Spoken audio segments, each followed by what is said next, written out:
such a varied crowd of people for an Association of Collegiate Schools of Architecture meeting.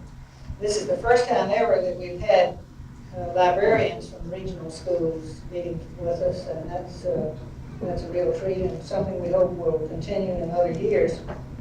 I'd like to give a thanks to everyone on the faculty and within the student body and in Indianapolis who made arrangements, all of the many people who helped us make these 3 days a good and interesting and educational time. We'd also like to thank especially the Indiana Society of Architects and the Indiana Architectural Foundation for the support of one of the buses to come down here tonight, and that was a very helpful thing for the students especially. Our speaker tonight is James Wine. He's the president and co-founder with Allison Skye of SITE, an architecture and environmental arts organization started in New York City in 1970 for the stated purpose of exploring new ideas for buildings and public spaces.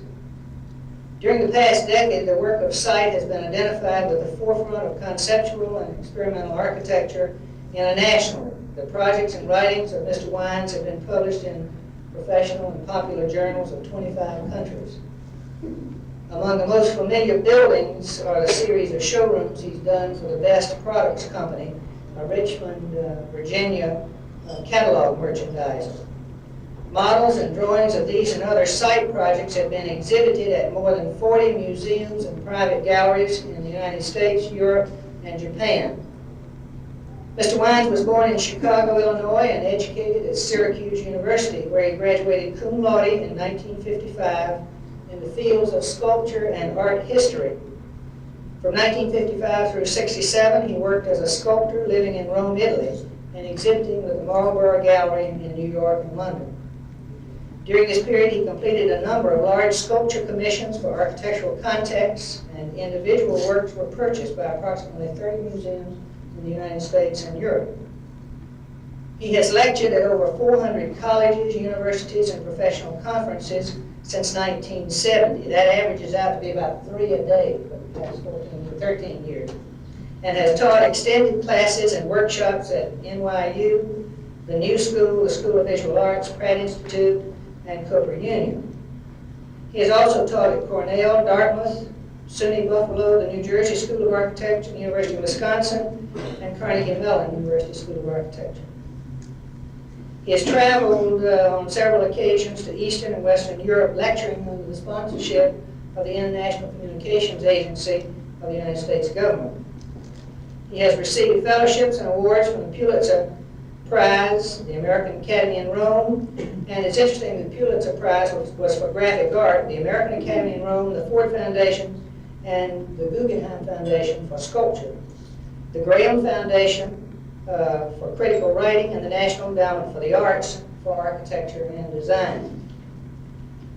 He has just assumed the position of chairman for the environmental design program at the Parsons School of Design in New York City. So it's very appropriate, I think, that we should have both a creative practitioner and an educator here with us tonight for this meeting with both practitioners and educators and students.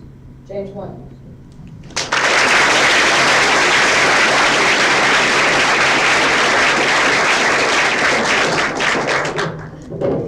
Thank you. Now, my entry into education was one of the most frightening experiences I've ever endured. I know absolutely nothing about it. And I was asked to do this job, and I kept protesting to the head of Parsons, but I don't know anything about education. He kept saying, not to worry, not to worry. So that didn't make any difference. And I've been on the job for about now 3 or 4 weeks, and I find that indeed it does make a difference. One thing about being naive in any profession, or not knowing anything, is that every mistake you make is excused. So I'm on a kind of a honeymoon there. But on the other hand, I have a certain clarity of vision about what's wrong. I've often been critical of the educational system, particularly for architecture. In many schools, it's not only restrictive, it's sometimes like death warmed over. I even have a program I think I'm going to set up nationally where you can, after you get out of school, you can sue your college for lack of information or lack of proper information. Hopefully Parsons, I think my entry there is primarily because my experience has been as a professional, and I think I have some idea of what that world demands. So I'm sort of rewriting the curriculum, and it may end up being a rather revolutionary curriculum for all I know. Certainly the emphases are going to be different. It's not that we're going to neglect the tried and true, but we're going to have an emphasis, hopefully, with the changing of the times. I think the Bauhaus role model, which has dominated architectural education for the last 40 or 50 years, has been responsible probably more than any other influence for the problems we have. The kind of universal lack of creativity that still abounds. I mean, what you read in the magazines is this tiny little fraction of innovative people who are doing some interesting things.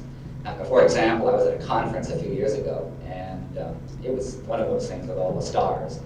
And I think it was, like Tigerman and Graves and Eisenman and, I don't know, Venturi. I mean, everybody was all together. They were all sitting around commiserating about how little work we all had. And we, at that time, I said it was about 5 years ago, since then all of us done a little better, but we started adding up the total amount of floor space we'd all collectively built. And it was less than one SOM skyscraper. And clearly, I think I come not only to Parsons, but I come to the whole architectural situation representing a rather different position. Let's say there are not too many of us around who really base everything we do on a philosophical position. I find myself, needless to say, at variance with most of the other philosophical positions, but I think that's the fun of the game. I was in Florida a few years ago at a conference with, I think it was Frank Gehry and myself, against the Career Brothers from Europe, and I think it was called The Rats Against the Brats, or something like that. And literally during the course of this symposium, usually by the way, the AIA down in Florida, this is something whipped up by Architectonica because they thought that the community out there should hear more combative dialogue. And what happened in effect is that every year the AIA in Florida had one of these kind of sleepy little conferences with a PPG representative talking about the value of plate glass or something. So they never heard anything like this, And during the course of this dialogue, first what happened, both Frank and I made our presentations, and interestingly enough, both of us came from rather humble, kind of earthy backgrounds, fruit of the soil of America. To the contrary, the rationalist, Marxist dialogue intact had come from what I guess is now in Europe called Lamborghini Marxists, people who came from quite privileged backgrounds. And the strange thing about the evening wore on, they kept calling us kind of things like capitalist dogs and stuff like that. And in actuality, in terms of our economic status, we were really quite different. But anyway, the summary of the evening was that after Frank had made our presentation, it was then, I think, Leon Creer's moment to go on, and he had disappeared. And somebody went frantically looking for him, and they found him in the bathroom, and waving everybody out. Well, he apparently was rewriting his speech. And he has curly hair. It was like kind of matted down when he left for the bathroom. When he came back, it was all electrified. And this tremendous bush, like it had been struck by lightning. And then he proceeded this diatribe, the likes of which I've never heard. It was beyond belief, both against Frank and myself. And the upshot of it was, it was in battle with words, but by the time it was all done, we were literally practically entangled on stage. I thought surely that at one point Leon was going to leap over and just grab me by the throat. But at the AIA, it's the only time I've ever seen a meeting where the entire audience sat there transfixed for 3 hours. No one moved a muscle, not even go to the bathroom. And it was just because I think they thought if they left the room, we might really, break out into violence, and they would have missed it.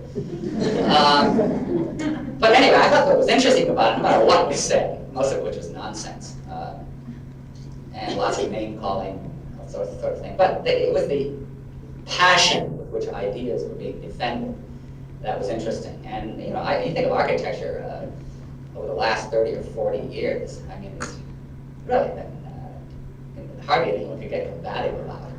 And so this was, I said, about 4 or 5 years ago, and this was the beginning of this age of ideas where things really began to happen. I've always taken sort of as my motto, an observation by, I think it was Oscar Wilde, who said that an idea that isn't dangerous isn't worthy of being called an idea at all. And I think that that's probably somewhat true. If you embark on this, quote, dangerous course, you probably won't get many jobs. Our firm, in fact, does have a number of clients, but they're very peculiar clients indeed. And they're not the kind of people who just walk in off the street. But it is a difficult kind of existence, and I thought I'd kind of address that because I'm getting into education now, sort of through the back door by default. But also, I understand that this conference is supposed to be something about technology and design. And I think that the thrust of what I'm going to talk about tonight is really that we are entering the post-technological age, the age of software, the age of ideas. And the old kind of industrial idea of America is fast fading. The idea of the Bauhaus, for example, the technology was going to save the world, would come full circle. And we have a more cynical America. We have an entirely different kind of society. Architecture has taken several channels. There's the rationalist Marxist view, which presupposes that these masses have been disenfranchised by the kind of industrial establishment and building their own kind of architecture, and the architecture should be restored to the people by some kind of classical definition. On the other hand, you have the postmodernists, which at least in architecture, not in art necessarily, but in architecture, seem to represent a kind of revivalist, decorative syndrome, where you search through history and resurrect certain historical artifacts and reinterpret them, presumably for our time. And I guess I represent a completely different position. I think of architecture as art, for one thing. I think I really represent the position that architecture should, in fact, not unlike a play or a novel or something, actually speak out. It should have a statement to make that relates to the kind of experience that we are as a society. I was, excuse me, listening. I got a cold running off this may happen. I think I'll have some water. I have a glass of water. Excuse me. Unquestionably needed. I was listening to a television program, and a few of the boys from the other camp, which will remain unnamed, but you can guess. Certainly the formalist group is not necessarily my position. But anyway, I was listening to this broadcast. It was a dialogue on architecture. Oh, thank you very much. It was a dialogue on architecture. And I listened to it once, and I came on about an hour later. It was one of those kind of repeats of on the educational channel. And so I listened next time. I thought I was going to jot down all the words they used, because peculiarly enough, all of the words that they were using in description of their work and their ideas and the issues that they value were not the words that we use in everyday practice in our office. In fact, they rarely, if ever, appear. It gave me this creepy feeling of some kind of an outsider. Often when I have to appear in conferences with this group, usually some of the postmodernists would be included in there, but I have this recurrent nightmare just before I'm going on stage, which is goes something like this. And you've probably heard of Plato's Retreat. It's kind of a sex club in New York. I've never been in my life, interestingly enough. But somehow it lurks in my fantasies. And in this dream, I'm in Plato's retreat, and thrashing about in the pool are all of my colleagues, all of these people, all of the formalists. And they always are kind of muscular and tanned, and fantastically endowed otherwise. And they're always frolicking with nubile women architects, who all seem to be having a good time. They're all beautiful. And I come in, and all of a sudden the spotlight goes on, and I'm grotesquely overweight. And I have to sit all evening long wrapped, and underdone probably, and I have to sit there wrapped in this towel all evening long while they frolic in the pool and have all the fun.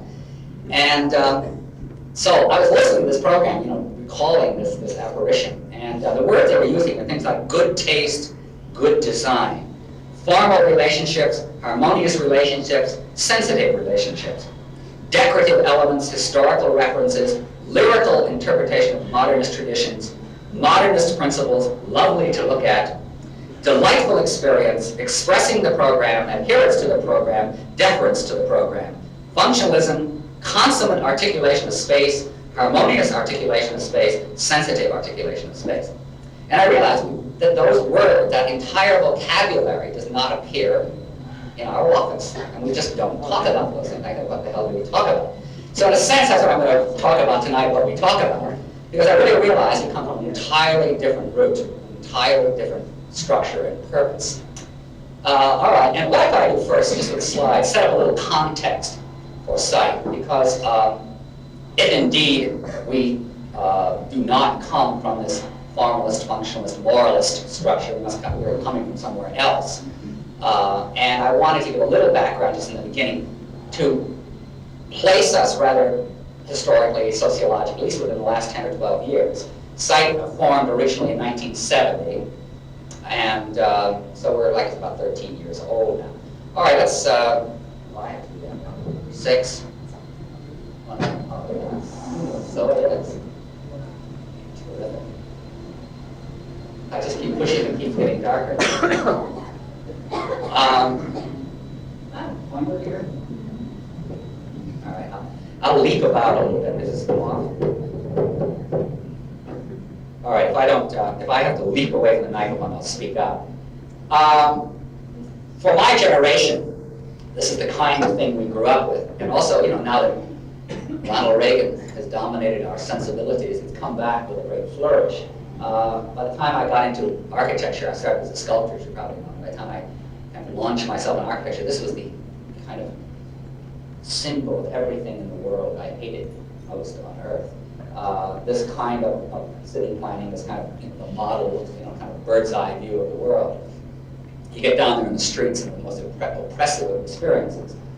So as a kind of 60s moralist, you just learn to regard this as the apocalypse itself. And it was always being pictured as, you always see something like Detroit. Thank God that thing's going bankrupt, because it's as it should be. But nevertheless, they always showed, the rotting foreground and the great resurrection that was taking place in the form of what the capitalist dollar was being spent to do. Somehow I was identified with this poor disenfranchised little man in the foreground here, who was obviously had his home swept away for the developers' visions. But anyway, during my formulative architectural thinking years, the beginning of sight, there was a strange kind of conflict going on in our society, which interested me tremendously. It was this idea that everything in architecture, the American dream, was rationalized in terms of the big glass tower. It was synonymous with the good life.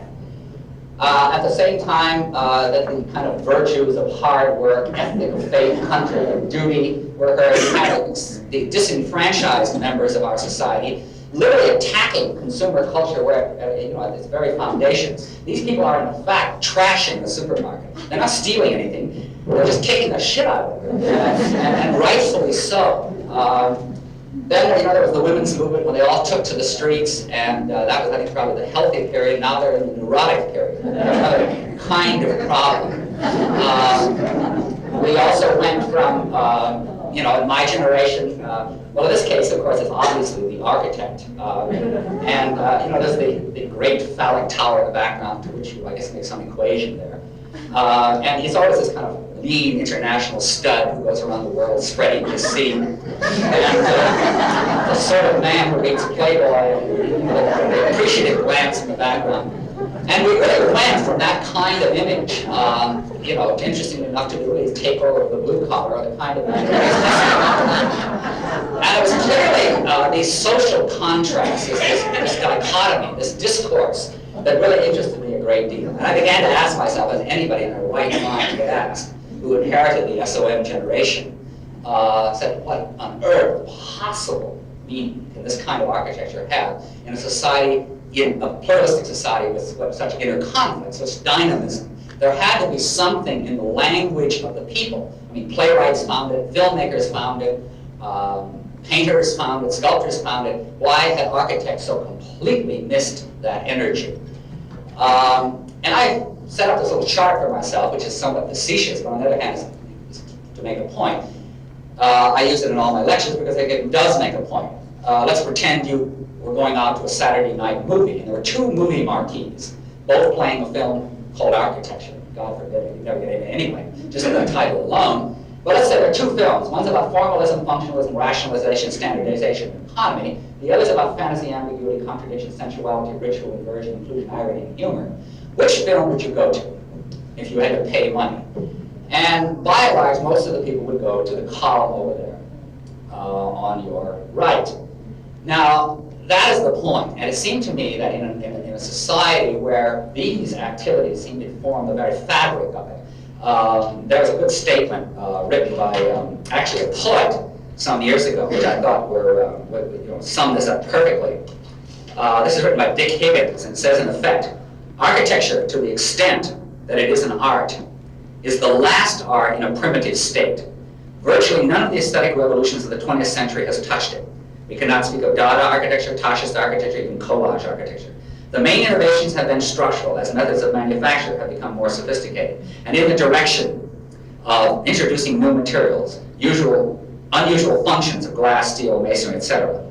This is the equivalent in painting of introducing a new shade of alizarin crimson or gilt paint, and then continuing to paint the same old secessionist or post-modernist commodity.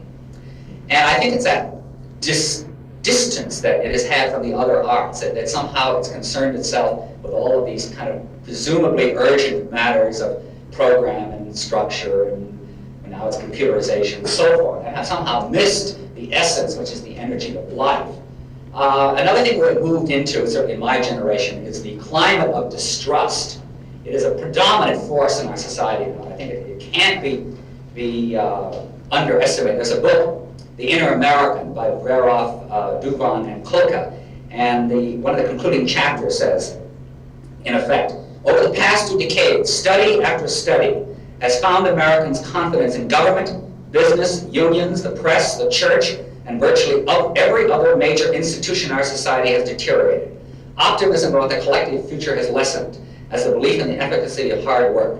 The majority of Americans now believe that government serves the interests of big business rather than all of the people. And so there's this entirely changing climate, which is incredibly dynamic. A few years ago, this was best expressed in those disaster films. For example, if you had to work in a bank that looked like that all day, there was no greater vicarious thrill than to go to the films at night and watch it go up in smoke. It became a kind of social, psychological release.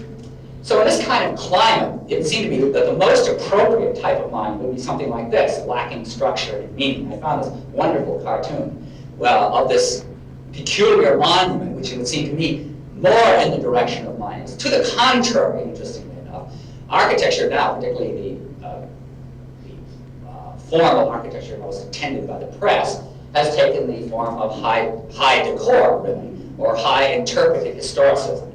And it's interesting because you wonder where this comes from. And it was usually art. Well, there's a statement here by, I wanted to read here that I thought was appropriate as well, by Hulsenbeck, who was the leader of the Dada movement, who said, art, in its execution and direction, is dependent upon the time in which it lives, and artists are creatures of their epoch. The highest art is that which in its conscious content presents the problems of the day. And there's always this kind of feeling of escape I get in this kind of work. I mean, it's beautiful, there's no question, it's articulate in the extreme, but it does seem to be concerned with issues that are somehow apart from that urgency, which I sort of described to you ahead. Well, anyway, out of this emerged my own philosophy, which I call de-architecture, which is simply a perspective, rather than a theory, really, on another way of rethinking this whole process called building, and perhaps infuse it with a kind of dialogue that somehow connects with all of this pluralism and discourse. Now, historically, it was accepted that the surface of a building could, in fact, have a dialogue with the community. A Gothic cathedral, for example, was rich in iconography. The building, very much like, well, the current movement in painting, this return to expressionism, this German zeitgeist, these people like Pank, and in this country, David Saleh or Julian Schnauer, they're all dealing with this idea of getting art back into kind of an energetic discourse about the world. And historically, it was commonplace. It was the accepted thing to do. For example, if you were doing a Gothic cathedral, you didn't like the bishop, you could carve him into purgatory. The equivalent to that in modern times is almost unthinkable. Can you imagine what it would be like, for example, if a sculptor decided to carve the entire Watergate debacle into a wall of the State Department? He wouldn't be allowed to do it, nor would it wouldn't be conceivable that a building could have a message. It could be a discourse about social conflict. So these words are entirely, I think, left out of the architectural vocabulary. Indeterminacy, entropy, inversion, and disorder, and yet they are the words that form our universe, that form our society. And it's not that they're bad. The philosopher Plekhanov said that, he's a Marxist philosopher, but he said, I think that negative thinking is simply positive thinking moving in the other direction.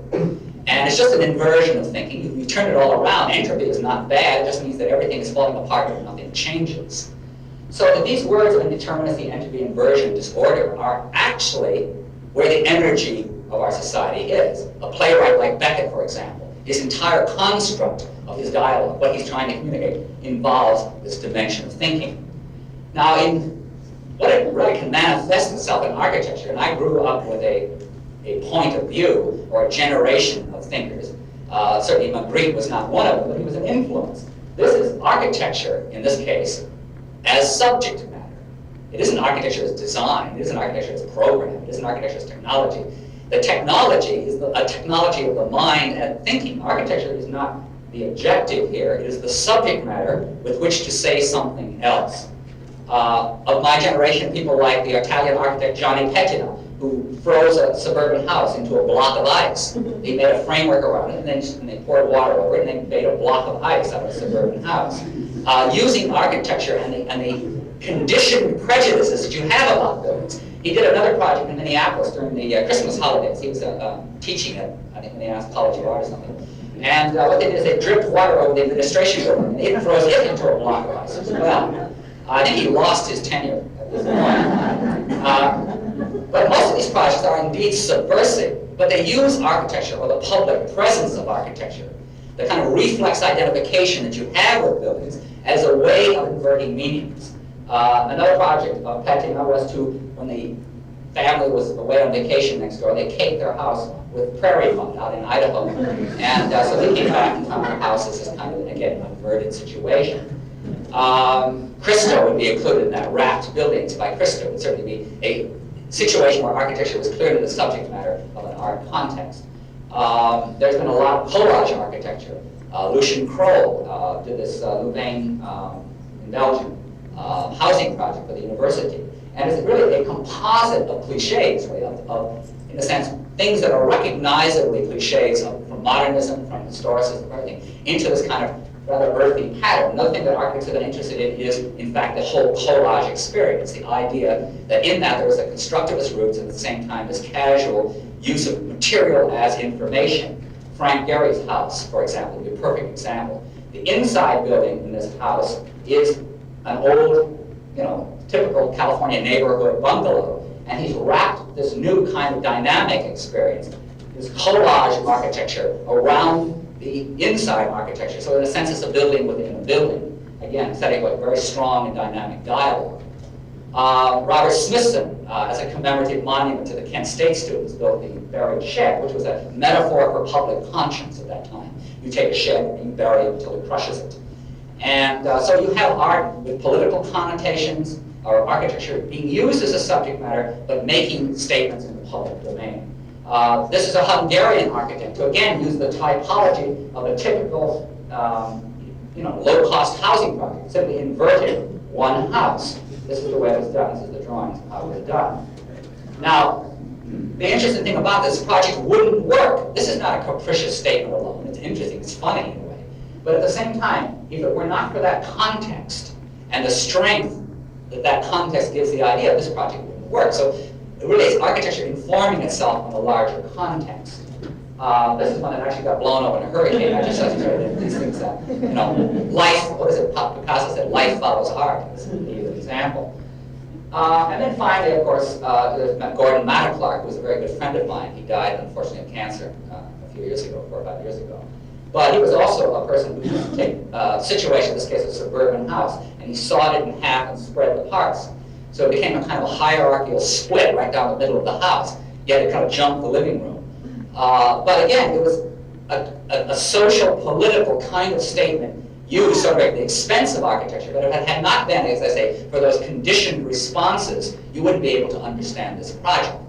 And clearly, Gordon and I were both good friends. He took the kind of guerrilla attack position using existing buildings, and then we built new buildings. And of course, there's a very familiar number of buildings that we did. I'm going to go very quickly over our historical work because, as I say, it's so kind of, I guess, overtly familiar, and I think most of you know it all. So I'm going to go very quickly now and then show you some new work. But anyway, the best products buildings were really about that discourse. They were also about not only using architecture as the subject matter for art, but they were also dealt with the dialogue between architecture and sculpture. In this case, if this is considered a sculptural element, it's really not an integration of the arts, and that, that awful thing that they do, with every bank building has a turret in the plaza sitting in front, which is kind of a big piece of sculpture. It's related to the building, like round sculptures look good with square buildings or something. This is a discourse really about construction and demolition, or coming and going, or sculpture as a discourse about the process of building a building. So the content of the sculpture is the discourse about the building. But anyway, just to get back to the original premise, it's quite different. As you can see, the position of the people I just showed you is radically different from Michael Graves and what I would call the high decor, very popular, by the way. And he's certainly the best of that group by far. But it is, again, a very, very different position on dealing with buildings. So what I'm basically talking about is the difference between architecture as art and design. I really feel that design somehow is a kind of accommodation. You have a problem, you apply aesthetic to it, but there's always this kind of compromise of art in deference to expedience. On the other hand, art is a culturally charged and rather energetic process that has nothing to do with program or form or space or structure necessarily. It can obviously use these elements, but the real heart of art is in the expression of some idea that grows spontaneously from the social context or from the feelings of the artist. In other words, it's not controlled, the destiny of art is not controlled by some program necessarily. And that's why I think there's a great difference between the perspective that I have, that architecture as a subject matter rather than architecture as an objective. Now, I use this little example in most of my lectures because I think it makes it clear what I'm talking about. Teacup, designed artifact. If you want to make a designed artifact into art, or imbue it with the art process, Merritt Oppenheim did it perfectly. She made the Furline teacup. Now, this work is, I guess considered one of the masterpieces of Dada art. She didn't redesign the teacup. She didn't take a Ming Dynasty teacup, which is already a consummate piece of design, and make something out of it. She took the ordinary artifact, again, where conditioning as transformation takes place, where you're predisposed to accept certain terms. Then the transformation takes place, it becomes art. Now, my contention is, because architects do not understand this process, and I still to this day say this, most architects, for whatever reason, and I can never understand what the root is, they cannot think this way. And I would guarantee you that if we were the only ones in the world that knew about the Furline teacup, there was a secret work, prominent architect, and you were to mail it in a little box to 5 or 6 prominent architects, I guarantee that what they would do with it probably is redesign it, shade it, and paint it white probably, or something like that. They wouldn't even leave that stubble. They would give it electrolysis, I'm sure. Send it to Richard Meyer's office. He would definitely clean up that act. So this tacky process is clearly a different process. Beneath contempt, case in point, we started with a tacky little thing called a shopping center. Beneath contempt, in terms of most architecture. Most architects wouldn't even touch it with a 10-foot pole. It was the only commissions we could get, so we took them. The idea was to utilize the artifact, the prejudices that you already have about shopping centers. Everybody knows what they look like. We don't have to change that awful little canopy. That tacky little logo was okay. Everything seemed fine. In the hands of a designer, now clearly a designer, someone like Cesar Pelli, for example, who did Orblocks, was a similar problem. What he did was, he designed it. He made it better, more attractive. Indeed, it's more attractive. Certainly better than this. But what he did was add a design ingredient. Again, the design sensibility. He improved the graphics. He painted the buildings in nice color. He added an aluminum trim, and he gave them a classy logo. That is what I call design intrusion. In no way does that affect how you think about the situation, context, or anything. It is not a psychological intrusion or invasion at all. It's clearly additive. It's like, everything you see in architectural record is essentially design at work. Curved walls as opposed to straight walls. Curves, counterpoint, interaction, form, space, structure, color, so forth. It is really another way of thinking. Obviously, we were about some buildings, the complement that we context. We were very much about building and unbuilding, how people think about it. And that becomes very complement that we treasure the most is when people come up to us and say, my God, I never thought about a building before. And that becomes very important, changing people's lives. We changed this guy's life. He told us, he retired after he did this building. He said, I could never go back. His wife and children love him. Send us things from all over the world. We have a collection of things that I think architecture should do. People send from every country, from all over the world. We have a collection of a file drawer full of things that people will send from every country in the world, telling us what they think the Houston building means. Everything from the prime rate to urban decay. The Houston incredible range. Everything from the prime rate to urban decay. We have an incredible range of clippings that people have sent us. You know, it's ambiguous, therefore they don't know what it means, so they try to suggest what it might mean. In no way is that building intended as a metaphor for us. It was also about context, about where it was. When we first built the building, a German magazine interviewed her, and she really didn't like talking about context and mindset. When we first built the building, a German magazine interviewed her, and she really didn't like the building at all. She thought it was a kind of intrusion. And 5 years later, the same magazine interviewed this woman and said, well, what would you do with best intrusion? And 5 years later, the same magazine interviewed this woman and said, well, what would you do if Best Products Company decided to straighten out that building? She said, oh, I wouldn't like that. She said, then it wouldn't be normal. So you see this entire poetic discourse had happened in her mind. The tourist bus go there. If you've been to Texas, you know that. This building was supposed to be junk America. And it was an expression, it was an extension of that sensibility. It was planned to be seen at 60 miles an hour. It was an extension of that sensibility. It was planned to be seen at 60 miles an hour. Other sensibility. It was planned to be seen at 60 miles an hour. Other buildings we did dealt with similar situations. It was planned to be seen at 60 miles an hour.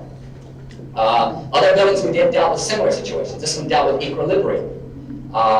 You know, there is, for example, technology involved in this building. I mean, we hung 450 tons of concrete, in midair, in effect, on one point.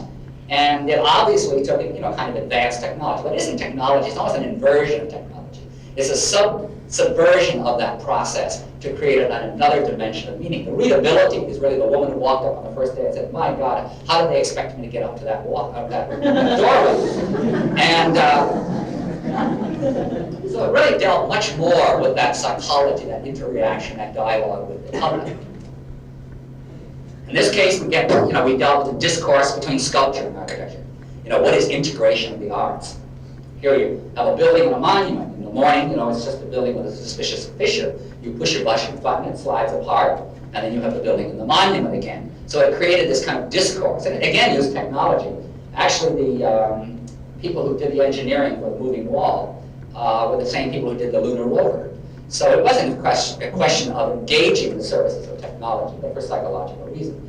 All of the buildings we did for Best there are discourses, theme and variations, but a discourse on a different architectural subject. In this case, scale reference. We always hate to walk up to buildings, and they're always at the same scale. I mean, you always have the overwhelming scale.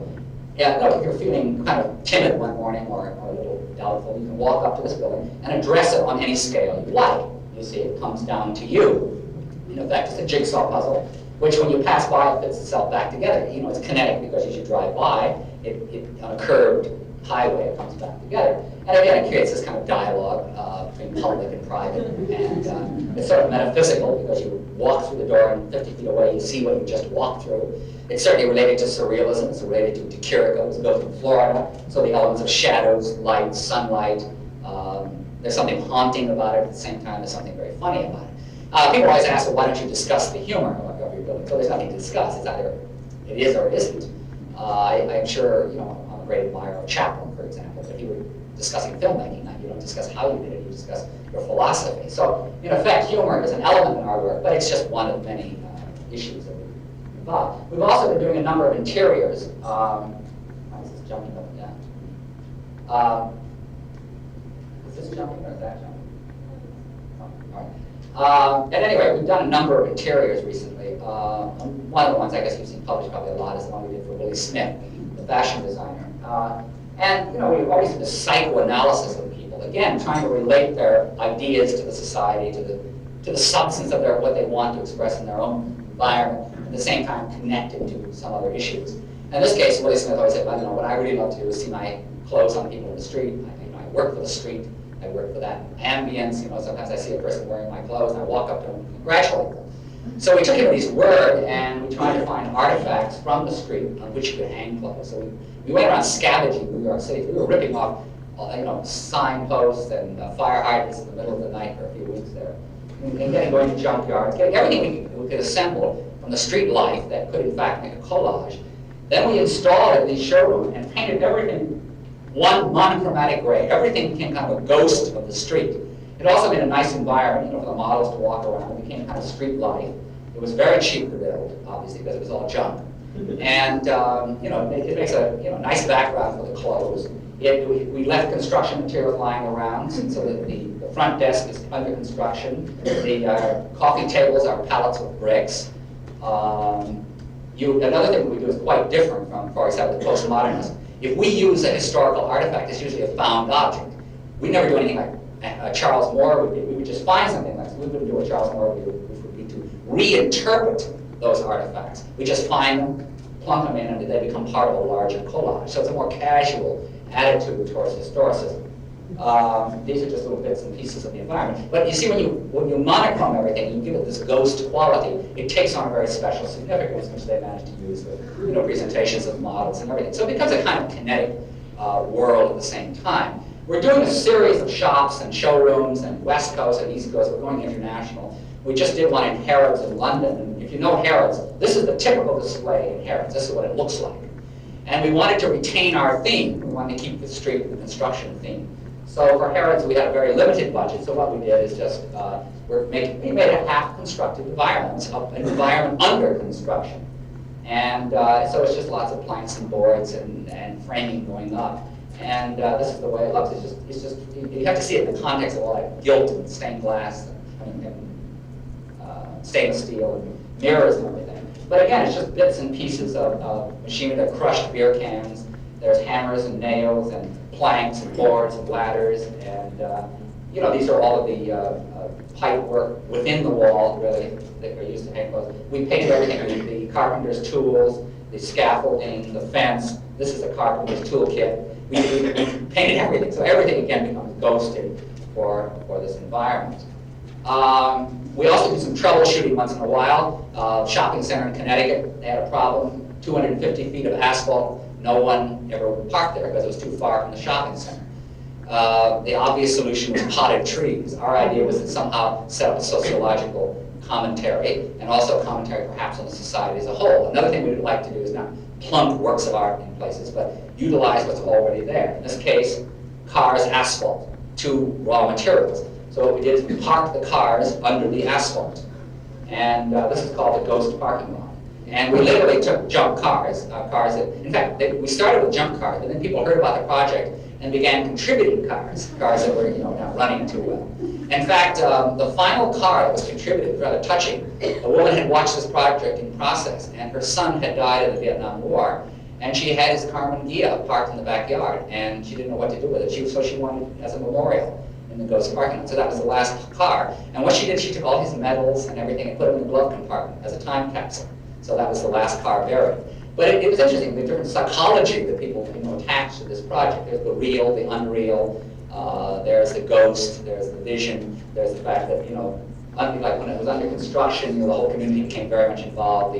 The used car dealers across the street practically had a heart attack. The downfall of the American dream was being built right in the front yard there. And, it's nice because the real cars park among ghost cars. And, it becomes a kind of environment which, it's at once funny, but at the same time it's somewhat apocalyptic, because in this case asphalt, which is a petroleum product, is consuming the automobile. It's sort of like Pompeii, it sort of watches the moving cars. This case, we use the liquid characteristic of asphalt, and the fact that if you pour it, it has one characteristic. For a building we're planning for California, we use the opposite. This building wasn't built because they lost the property. It was right next to the LA freeway and one of these giant, already existing parking lots. And what we were going to do is just buckle that paving right over the building. The building was going to be like a kind of an apparition, just a buckle in the paving. So it was the slab aspect of There's the way you see it from the freeway. You couldn't actually drive over it. We assumed some fool would try. But actually, it was a vision thing. So this is the way you'd see it from the highway. We also are doing right now in Chicago, it's under construction. We're doing a project for McDonald's. This is some of the new projects we're doing. Now, as you know, McDonald's is a very interesting company to work for. They don't kid around. And they have very specific identity. This project is being built in Berwyn, Illinois, really as a kind of commemorative monument to Ray Kroc, who was the founder, and that's his hometown. And it's also near one of the very first McDonald's stands. They couldn't get that property because it's already occupied, so they're occupying a piece of property near it. Actually, they're tearing down an existing restaurant. This is the location, that's the restaurant they're tearing down to build this monument. And when we were hired, they told us, well, you can do anything you please, because after all, you're a site and you're known for your creativity. But if you do anything but a real McDonald's stand, you'll never work for us again. So we took them at their word and said, well, let that not thwart creativity. We'll see what we can do with that existing iconography. And as you know, that iconography is practically religious capital with them. It's something that is so etched in the American dream that you can't change it. It's like motherhood, the flag, and apple pie. So we decided to look over McDonald's, and we realized that all of those ingredients, when they give you their pattern book and everything, it's all kind of etched in granite what you can do. I mean, they're all parts. They're little. Each McDonald's stand is a composite of many little parts. And each of these little parts, whether you build in this case, the Village Depot style, or the Americana style, or the Luchan style, or you have your whole choice of styles. It's always kind of Americana, and it always comes out of this kit. So we decided to utilize this kit in its entirety. I mean, just to take it lock, stock, and barrel, but invert its meaning in a very subtle way. And what we're doing is we're exploding it so that it floats. Each part just lifts off and floats out in space. So you'll see that building, as it's, in process of exploding. We call it the floating McDonald's, but it's almost more an exploding McDonald's. Then we're going to have a garden that goes right under the building. You see, everything will be suspended. Again, a kind of wizard piece of engineering here. This is one of the drawings. You can see what happens in elevation. It's done like this. We're forking out these pieces so that the outer wall strips around there.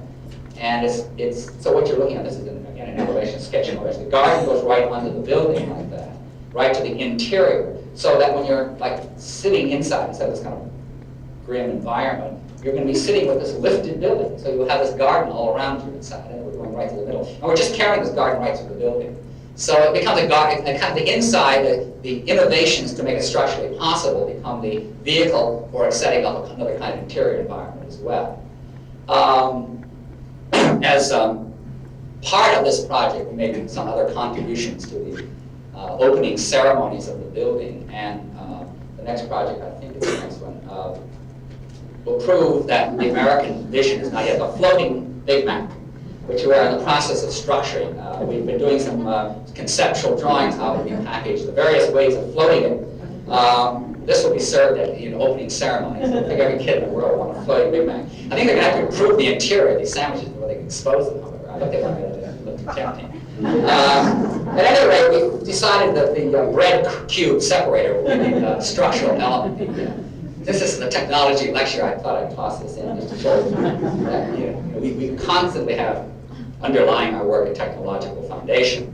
Anyway, among other projects we're engaged in is for the Molino Stucchi, which is a factory, old 18th century factory building sitting on the Grand Canal on the Judaica side.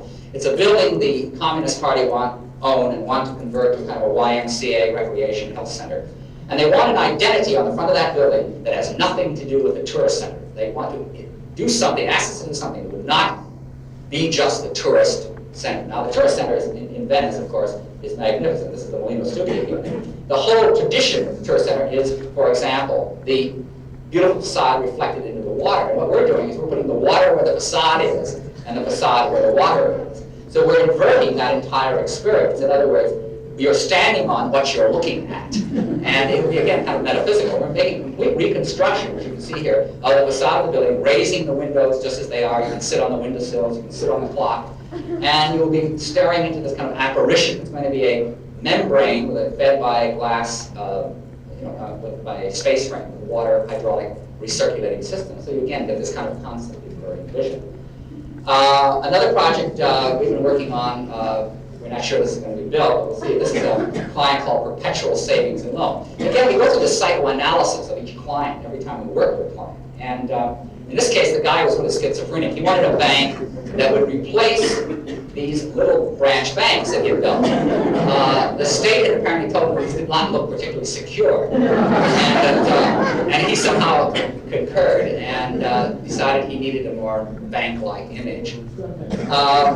And we, in our site analysis, usually the person or the client themselves reveals almost more than the physicality of the environment. As I say, since we deal with psychological elements as much as we deal with context, things the client says are very important. In this case, the client told us, well, he wants a bank that's modern and classical. He wants a bank that's old and new. He wants a bank that's friendly and secure. He wants a bank, and you get going back and forth, back and forth. This guy's a real schizo. So we just said, well, what the hell, why don't we try to design a bank that's classical, take the old Western tradition, and combine it with the regionalism, which is building in this kind of South Dakota stone. This is in South Dakota. And they build regionally in all those. We had more stone than know what to do with it. And combine it and make a schizophrenic bank. Make a half classical, half regional bank. And what will happen here is there will be a plaza, which will be a classical plaza in front. And the classical part will be where all the security is, the safe and the vaults and so forth. And the back half of the bank will be in regional stone with a metaphor for the classical plaza, which will be a farmland, a piece of farmland. So in the back, the piece of farmland will pass right into the building. And if you pull the building apart, everything that has to do with saving your money will be in the classical style. And everything that has to do with friendly human services will be in the regional style. And you lock this thing together when you're inside. You look up, where the safe is, and where the services are. So there's this kind of interlocking. And the inside is the outside, and the outside is the inside. We deal with this theme a lot, this exterior, interior, interior is exterior. And this is a kind of a good example. And this, instead of having a little bank like this sitting out in the prairies, we hope to have more elevation, and it'll pop up, and they'll have these cubes. See, one half will remain the same. The classical half will be the same every time. The regional half will change every time. Another project we did dealing with nature. We're getting much, much more into nature now. Dealing with nature was in Florida, where we, Spanish community wanted to preserve existing foliage and vegetation, so we pulled it up. And we preserved it in a nursery, and then we restored it into the building, and as in the Venice project, we put in a giant water wall, made a rainforest out of this entire project. So the building is really about refraction, reflection, and diffusion, and it's almost the opposite of some of the more iconic buildings we did. It's very much about kind of watching things shimmer, and it takes the inside to the outside, and the outside to the inside. It sits on a waterway very much, so you have kind of horizontal and vertical waterways. And that in the evening you get these marvelous refractions, and at sunset you get becomes kind of mystical building. So you get, again, we've dealt with this kind of difference of feeling. Okay, how do you got to put the other reel on? Does somebody know how to do that, or shall I do that? If you want, I'll do it. Here, let me turn on. Yeah, just push this to turn on the light, or Gotta turn it back on. all right. Now what turns it on? One? Oh, it's going on. Oh God, how miraculous.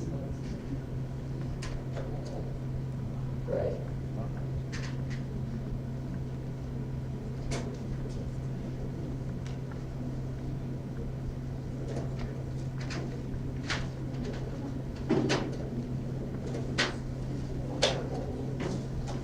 Okay.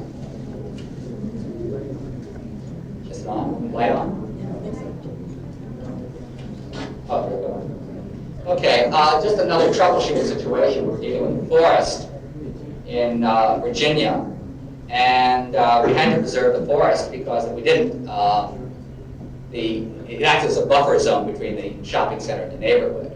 And so in order to preserve this forest, we decided to just simply allow it to penetrate the building.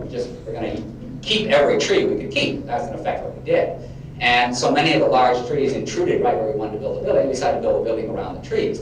And we also decided to use the convention of the architectural cutaway. I think that we're always looking for things that architects do kind of inadvertently. You make these wonderful little things on your drawings, and then they never get translated into the real world. Everybody always does these wonderful little things that are very vital on a drawing, like a little squiggle. It means a cutaway. And it's much more interesting than the entire project in the drawing. A lot of our ideas come out of just people saying things, like people watching buildings under construction and saying, my God, I hope they never finish it, because I'm sure when they finish it, it's going to be less interesting than under construction. So the architectural cutaway is a convention which we used here, and we just, the building is being gradually consumed by nature. In another year, we expect them to give people machetes to get into this building. It's nice because inside, you see how the cutaway works. It's a counterpart for the other wall. And it's just like you pull it apart like a jigsaw puzzle. And it makes a wonderful public space that you kind of go from outside to inside, but you're still outside when you're inside. People use it, for picnics and everything else, really. And because it does offer kind of a glorious interior space. It's a public space, but there's a kind of irony, there's a twist, there's an edge to the space. It isn't just a conventional garden. It has something more to do with that. When we cut through the land, the building is half bare. Wherever we cut through the land, we just left the terrain behind the glass. So you have this, you have a kind of biography of that cut to the land, a kind of terrarium situation. And then at Christmas, of course, they light it in a miraculous way. Another project we're doing in a forest, we're doing for a stockbroker who lives in Bedford, New York, a private house. And this is interesting. The guy came to our office one time. He said, well, for the beginning, actually, it was the first meeting. And I walked into our office, and he looked around, looked at the walls where we had a lot of pictures of our projects, and he said, well, I don't want anything like that. He says, maybe I'm in the wrong place. And I said, no, sit down, calm down. He was sweating by this time. Some of our other buildings. He says, well, he says, we're very low-key people. We don't want anything outrageous. So I said, well, all right, let's talk about it. Let's see what you really want. Well, as we talked, I realized that this man had, an adventuresome spirit. And, I don't know, he and his wife went around nude in the forest and things like that. So I knew he wasn't completely conventional. Anyway, so I kept, prodding him. I said, all right. So you don't want what we've done for, our commercial clients, but I realized it's a private house. He said, well, I don't want to thwart your creativity. I said, all right, you won't thwart my creativity. What do you want? He says, I want an invisible house. I said, you've got it. So what we're doing is we're going to make him an invisible house, or it's as invisible as we can make it under the circumstances. The house is located in this incredible piece of property. We're using kind of a very conventional Roman plan. As you notice, all of our buildings work with incredible stark conventions, not historicism per se. They just work with conventions because they're so recognizable. In this case, it's a typical Roman plan house with a courtyard in the middle, and surrounded by trees and a big stone wall. There's huge boulders all over the property. Some of them come right to the middle of the house. I'll show you how that works out. But anyway, they wanted to live with nature. They said they wanted nature, they wanted to live as part of nature. So what we're doing is we're going to completely fuse that house with the forest. And the way we're going to do it is, these are some of the original sketches I did. We're going to make the wall out of glass block with glass windows and glass block with conventional shutters. So it's like glass on glass on glass on glass. And if you look through the house, the trees just literally will be growing right through the house. You look from the outside, and the trees will be laced through the house from inside to outside. So when you look at the house in the front, you literally are going to have a hard time telling where the house begins, actually, and where the trees stop. So it's going to be this fusion of the house and the forest. The way we're going to do that is, as you can see, there's an inner courtyard. There's the glass block and glass window front.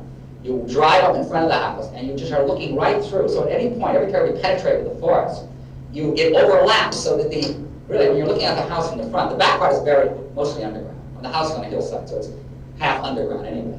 And it'll just kind of fuse. Things will just cross in space and fuse together.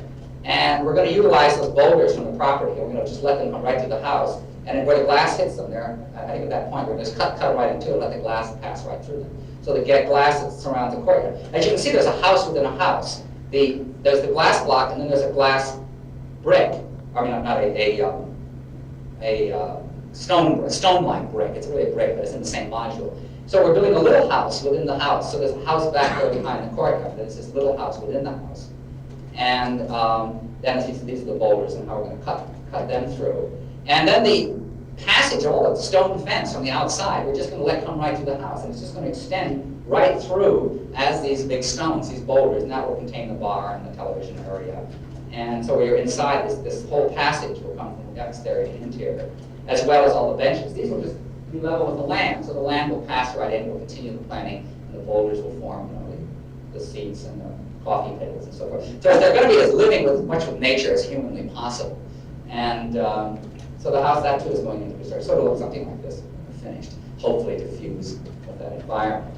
Another project that we did that grew out of a kind of experience. This is when we first finished the forest building. We had to take in all the heavy equipment from one side, so obviously we did a certain amount of damage to the forest on this side. Now within 2 years, this thing grew back in and looked like this. In other words, there was something marvelous about letting nature recover the building, the idea of this taking it back. And we decided, well, if you allow nature to take back a building, if nature can take it back and improve it, then wouldn't architecture also be considerably improved if people took back the building? And so we developed this concept of the high-rise of homes, which is like a game of chess. You set up a game plan, and then this is the game of chance. You know, chance in architecture is not very commonplace. I mean, there have been a number of projects of this nature. We did a book on it, you know, the Corbusier Algiers project and so forth. But in all cases, we always felt the presence of the architect controlling the destiny too much. And we wanted to do this project where everything was, you set up the game. The architect only sets up the game. He doesn't design anything anyway. What you do is you put, maybe you'll have to wiggle that a little. Just jerk it, wiggle it a little. Okay.